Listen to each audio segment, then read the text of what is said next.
Salut tout le monde, c'est 0xegri et aujourd'hui il faut parler absolument de tous les layers 1 et tous les layers 2 qui avancent très vite pour proposer des performances hallucinantes, les plus élevées que l'écosystème crypto a pu connaître. Aujourd'hui je m'attelle à vous faire une overview de tous les projets à connaître qui vont être au cœur de l'attention dans la course à la performance. Mais avant de commencer, je vous invite à liker la vidéo et vous abonner à la chaîne de Coin Academy pour soutenir le travail. Et on va pas plus tarder car on a du pain sur la planche, mais d'abord il faut comprendre pourquoi la recherche de la performance est au cœur des enjeux aujourd'hui. Aujourd'hui se pose la question de l'usage et de la scalabilité que les blockchains peuvent avoir. Car certes, on veut onboard des millions et des milliards de gens, mais il va falloir les faire tenir sur les blockchains sans que les coûts soient démultipliés. Et donc pour ça, il nous faut des blockchains très rapides, des roll-ups très rapides aussi, pour accueillir les gens, les bots, les jeux on-chain, du trading on-chain. Bref, il faut que ça tienne le choc. Si on veut améliorer l'expérience utilisateur et arrêter d'attendre longtemps pour faire une transaction, c'est nécessaire. Et pareil pour créer de nouvelles possibilités, des nouvelles applications que le Web3 a besoin. Et comme les projets évoluent, qu'il y a des choses nouvelles avec des technologies meilleures, du développement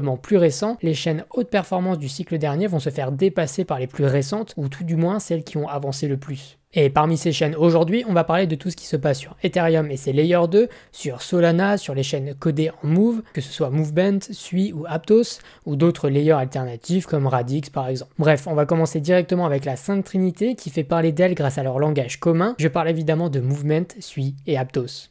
Aptos, c'est une promesse de plus de 130 000 transactions par seconde dans les performances optimales du réseau avant de voir les performances baisser. Ils ont levé plus de 350 millions de dollars par des gros fonds d'investissement, sachant qu'il y a aussi des rounds avec des montants non divulgués. Aptos peut construire un effet de réseau digne des plus grands grâce à de gros travaux réalisés sur l'amélioration du consensus pour la blockchain, la parallélisation des opérations et un langage de programmation, le Move, optimisé pour les smart contracts qui améliore la vie des développeurs et renforce la sécurité des programmes. Pour réussir à être aussi rapide, Aptos utilise plusieurs points. Premièrement, un traitement des données par lot. On fait les transactions par lot, on envoie des preuves par lot, donc par bloc, pour réduire les coûts de stockage et de vérification. Mais sauf qu'on a un deuxième problème à traiter, la gestion de l'état de la chaîne. L'état d'une blockchain, d'une manière simple, c'est tout ce qui permet de reconstruire une blockchain à l'instant T, que ce soit les balances sur les adresses, les contrats, leur stockage, bref, tout ce qui fait l'image de la blockchain à l'instant T, et ce que les validateurs doivent partager de manière consensuelle. Et oui, parce qu'aller vite, c'est bien, mais faire en sorte que tous les validateurs de la chaîne sachent ce que font les utilisateurs à quel moment, c'est quand même super nécessaire. Car vous avez beau avoir 10, 100 ou 1 million de transactions par seconde, si votre état n'est pas à jour, les paiements et les transactions ne seront pas finalisés, c'est-à-dire confirmés.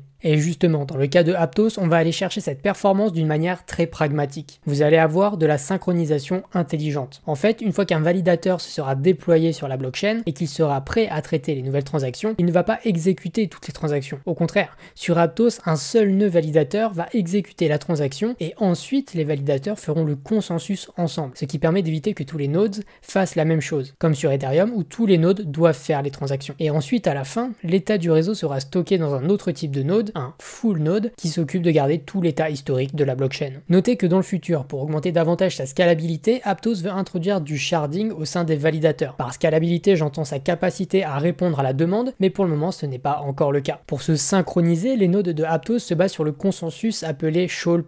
Je ne vais pas rentrer en détail sur la manière dont ça fonctionne, parce que j'y reviendrai quand on étudiera Sui juste après, car vous allez vite comprendre que Sui et Aptos sont techniquement des projets similaires, donc pour la partie du consensus, je reviendrai dessus un petit peu après. Et avec la parallélisation des transactions sur Aptos, toutes ces étapes se font extrêmement rapidement, en moins de 1 seconde, puisque le temps de bloc sur Aptos est de 0,2 secondes, et qu'il faut quelques blocs pour confirmer une transaction, donc moins d'1 seconde. Pour le moment, Aptos compte environ 148 validateurs sur son réseau, et le réseau semble optimisé pour s'adapter à 200 validateurs sans perte de performance. Nous sommes encore loin de Solana et ses 1500 validateurs, ou Ethereum et son million de validateurs. Malheureusement, nous n'avons pas de visibilité sur la capacité du réseau Aptos à s'adapter à des milliers de validateurs, c'est important de le garder en tête. Aujourd'hui, les performances de Aptos peuvent être de plus de 150 000 transactions par seconde, mais on ne sait pas si c'est encore le cas avec plusieurs milliers de validateurs. Mais dans la même veine, on va continuer directement avec Sui. Je vais pas refaire le topo sur la scalabilité, l'onboarding, vous comprenez que c'est l'objet de cette vidéo. Sui, ce sont des anciens employés de Meta qui ont voulu créer une infrastructure haute performance, un peu à la manière de Solana et Aptos, en couplant deux technologies pour le consensus et le mempool des transactions, respectivement les technologies Tusk et Narwhal. D'ailleurs, ça ce sont les noms originels, mais depuis il y a eu des améliorations, notamment Tusk qui a été amélioré par la dernière mise à jour, Mysticeti. La tech restera la même, ce sont les détails précis qui ont permis d'améliorer, donc par la suite je parlerai de Mysticeti. Mais qu'est-ce qui fondamentalement permet à Sui d'aller vite? Déjà, dites adieu au modèle traditionnel que vous avez en tête. Sur Sui, tout est une question d'objets. Vous n'avez pas des contrats intelligents sur la blockchain, mais un tas d'objets programmables, avec des identifiants uniques. Et dans ces objets, vous allez en trouver deux types. Des objets dits possédés, modifiables uniquement par le propriétaire de l'objet, et des objets dits partagés, modifiables par tout le monde et détenus par personne. Et là, le premier point pour gagner en rapidité, c'est le fait qu'on va demander au consensus de s'activer uniquement pour les objets partagés, qui nécessitent une vérification. Car oui, sur les chaînes, une grosse partie des transactions sont des transferts d'actifs entre utilisateurs, qui n'impliquent donc pas d'objets partagés. Donc dans ce cas, on aura juste à regarder si le solde de la personne qui envoie les fonds est suffisante pour envoyer à une autre. Pas besoin de faire une vérification à plusieurs personnes, on regarde si vous avez assez pour envoyer, et si oui, on envoie directement. Et ça s'appelle la Byzantine Consistent Broadcast sur Sui. C'est le fait de dire que certaines transactions qui n'impliquent pas d'objets partagés, qui sont des transferts simples par exemple, n'ont pas besoin de faire partie du consensus. Et pour la culture personnelle, ça c'est permis justement par le fait que Sui fonctionne avec des primitives, des genres de fonctions ultra simples qui peuvent être appelées en dehors du consensus. Donc ça c'est pour la partie qui n'a pas besoin de consensus. Pour le reste, comment est-ce qu'on fait? Déjà on trouve Narwhal, qui est une mempool basée sur un graphe orienté acyclique, et là normalement j'ai 2 ou 3 AVC au fond de la salle. On va prendre le temps de comprendre, c'est pas extrêmement dur. Une mempool, c'est un grand bac avec plein de transactions dedans. Un graphe orienté acyclique, c'est une structure particulière dans laquelle les blocs de transactions, issus de la mempool, ne sont pas linéaires, mais peuvent être créés en même temps sur une même hauteur, et sont reliés à quelques blocs précédents. En fait, cette architecture a une chose principale, augmenter la scalabilité d'une manière conséquente. Elle permet de traiter les transactions qui ont besoin de passer par le consensus de manière parallélisée, et donc de les faire rapidement. Et oui, dans un DAG, chaque validateur peut créer un bloc pendant qu'un autre fait un autre bloc, ce qui permet d'ajouter autant de scalabilité qu'on souhaite en ajoutant des validateurs. Donc ça, c'est la partie de l'exécution avec Narwhal. Comment les nodes s'organisent pour effectuer beaucoup de transactions. Ils les prennent dans la même pool, ils en font des blocs, et dans le graphe orienté acyclique, ils peuvent en créer autant qu'ils veulent. D'accord, mais le consensus dans tout ça, eh bien j'y viens. Son nom actuellement c'est Mysticeti, comme je le disais avant. Alors encore une fois, on va essayer de faire simple, mais ce que vous voyez ici, c'est une vraie évolution majeure qui permet d'atteindre des niveaux de performance élevés. Et c'est d'ailleurs relativement similaire chez Aptos, comme ça on fait d'une pierre deux coups. Il y a des petites différences techniques, mais on ne va pas détailler ça ici, on va garder une image générale. Ce qu'il se passe à l'étape du consensus, c'est que chaque validateur crée sa propre vision de la blockchain. Certains vont valider le bloc A avant le bloc B, ou l'inverse. Mais ce que permet le consensus Mysticeti, c'est de faire en sorte que les validateurs communiquent leur vision de la chaîne. Un exemple pour comprendre. Les carrés verts, ce sont les encres, des genres de checkpoints. Ce qu'il se passe, c'est que chaque validateur va proposer des blocs et des encres en vert qu'il envoie à tout le réseau. Les autres validateurs vont voter sur ces blocs et ces encres pour les accepter ou non. Et pour faire en sorte qu'une encre soit validée, il faut la moitié des votes positifs plus 1. Ici, on a 4 validateurs, donc 3 votes suffisent. Comme vous pouvez le voir, les deux validateurs n'ont pas la même vision de la chaîne, et c'est normal, car chaque validateur travaille de manière asynchrone. Chaque validateur vote sur les blocs des autres et communique ensuite son vote aux autres. Tous les validateurs votent de leur côté, puis construisent leur propre vision avec les blocs envoyés par les autres. Chacun va faire son schmilblick et à la fin, le consensus va permettre de valider les encres. Et oui, ici on sait que les validateurs ont consensuellement admis que l'encre 2, que vous voyez, est correcte. Et ce que le réseau va faire, c'est reconstituer un chemin à travers tous les blocs pour aller retrouver l'encre précédente. Et entre les deux, on considérera alors que la chaîne est sécurisée. Pour être sûr de bien comprendre, je vous remonte avec ce schéma. Le nom c'est Bullshark, mais encore une fois, c'est le même fonctionnement avec l'amélioration Mysticeti. Ici, c'est l'encre 3 qui a été validée consensuellement. Et puisqu'on trouve un chemin pour remonter à une encre précédente, ici la 1, tout ce qu'il y a entre les deux est sûr, même si l'encre 2 n'est pas là. J'espère que vous avez compris, même avec des visions différentes entre les validateurs, on trouve du consensus justement car les encres sont reliées entre différents validateurs qui ont forcément voté pour une encre précédente. Et c'est là qu'on obtient de la performance. Sur Sui, vous avez des transactions qui ne passent même pas par ce processus complexe et qui sont exécutées directement lorsqu'on veut faire des transferts simples par exemple. Ensuite, on trouve des validateurs qui se débrouillent dans leur coin pour faire des transactions à l'appel sous la forme d'un DAG qui va les relier entre eux. Et si on trouve un checkpoint sur un de ces validateurs et qu'on peut les relier entre eux à un autre validateur par un chemin qui traverse tous les validateurs, alors tout est considéré comme sûr. Il y aurait encore plein de choses à dire sur Sui pour être honnête, mais vous retrouverez des tas de liens utiles pour en apprendre davantage en description. Et encore une fois, pour avoir des performances, on a besoin de peu de validateurs pour pouvoir aller vite et fort. Sur Sui, on en trouve 108, bien qu'on puisse en avoir bien plus au besoin, puisqu'ils travaillent de manière asynchrone, et comme pour Aptos, au-dessus, on trouvera des full nodes qui vont stocker l'état du réseau. Les limites théoriques sont de 297 000 transactions par seconde pour Sui, en fonction de certaines conditions et avec des machines particulières. Mais on tournerait plutôt dans les 120 000, 150 000 transactions par seconde avec une latence correcte dans des conditions plus réelles, ce qui reste très très bon. Si on compare à Aptos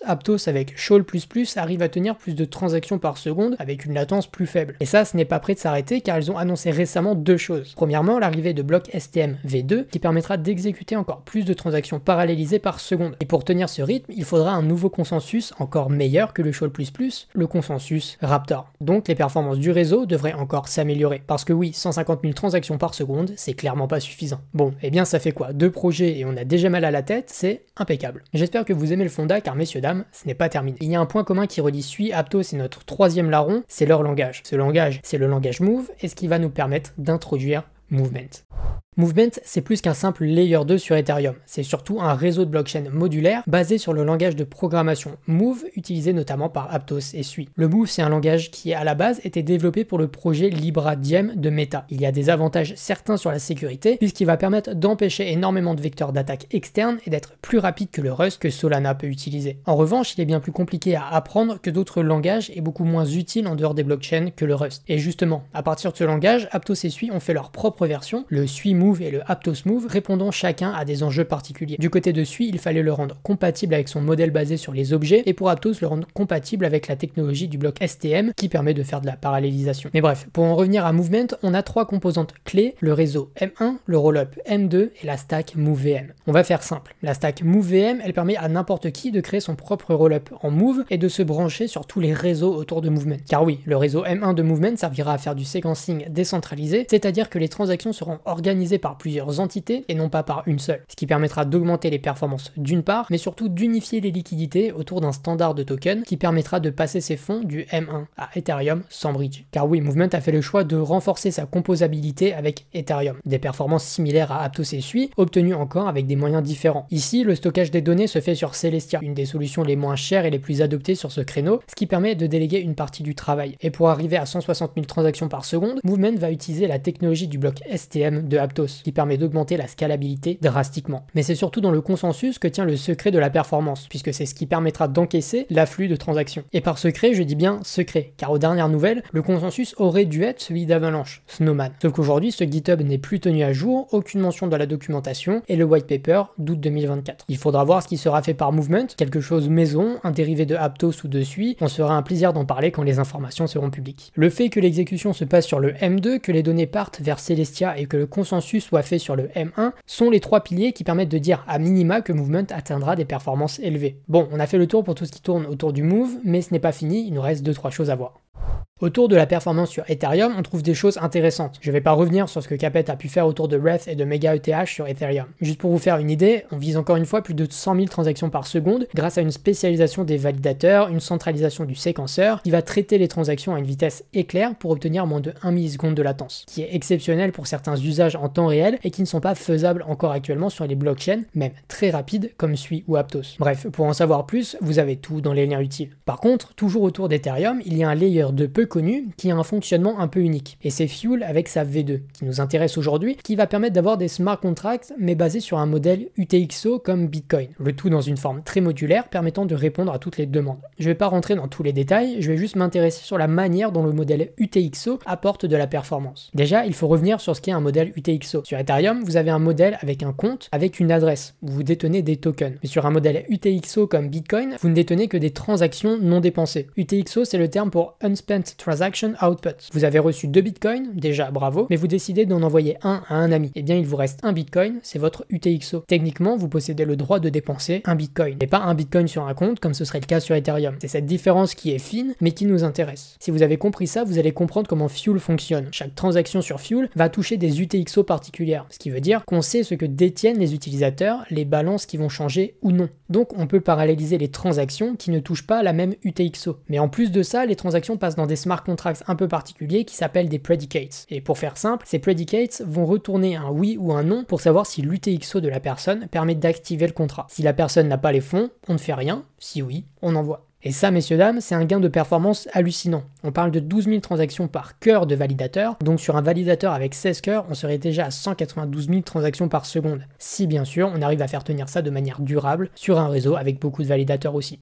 Bon, et sans rentrer dans les performances de Solana qui vont largement s'améliorer avec l'arrivée de FireDancer d'ici la fin de l'année, on va parler d'un dérivé qui semble avoir des performances assez folles, qui s'appelle Soon, qui veut dire Solana Optimistic Network. Qu'est-ce que c'est Soon? Soon veut être un layer 2 qui stocke sa donnée sur Ethereum, qui pourrait booster Ethereum de 5000 à 600 000 transactions par seconde. 600 000 transactions par seconde étant possible une fois la sortie de FireDancer sortie. Et comme pour Fuel, on part sur une architecture modulaire. On va utiliser l'OpiStack comme base, la Solana Virtual Machine et une Data Availability modulaire. Avec une équipe très solide, le but de Soon est simple, devenir le rollup et la stack de rollup la plus performante, et donc pour ça, la Solana Virtual Machine est meilleure. Étant open source dès le départ, il sera possible pour tout le monde de créer sa propre chaîne Soon où il veut. Pourquoi le choix d'Optimism alors? Car ce sont ceux avec le système de preuve le plus avancé, mais également avec un développement plus intéressant, notamment avec l'intégration des ZK Proof sur le réseau, qui était possible avec risque zéro, mais qui est devenu encore plus simple avec Succinct maintenant. Et évidemment, le nerf de la guerre, c'est également le concept de SVM découplé. Pour faire simple, on n'a pris que la partie de l'exécution intéressante chez Solana pour faire beaucoup de transactions rapidement, mais on a supprimé la partie consensus pour la laisser sur le rollup. Et une fois que FireDancer sera lancé et stable, Soon l'implémentera et devrait bénéficier de plus de 600 000 transactions par seconde. Affaire à suivre encore une fois après le lancement de FireDancer.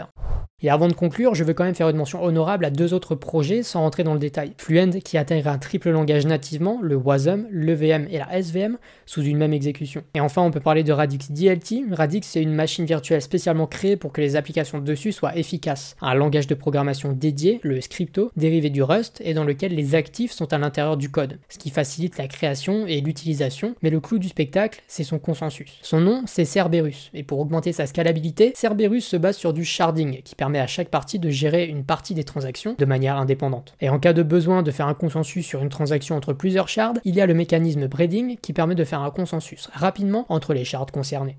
Enfin voilà, on a fait le tour pour les projets qui visent de la performance. Aujourd'hui, c'est un besoin que l'écosystème a de créer des infrastructures efficaces pour accueillir des usages plus gourmands en ressources et surtout des applications novatrices. On a plusieurs écosystèmes, plusieurs solutions, et cette fin d'année et 2025 risque d'être riche sur la partie du fonda. La seule chose qui nous manque, ce sont de nouvelles applications novatrices qu'on manquera pas de couvrir chez Coin Academy. En tout cas, j'espère que cette vidéo vous a plu avec toutes ces infos que j'ai pu vous donner. Abonnez-vous et likez la vidéo pour soutenir Coin Academy et le travail que j'ai pu faire. Si vous avez des questions, ça se passe directement en commentaire. C'était 0xAigri, à bientôt.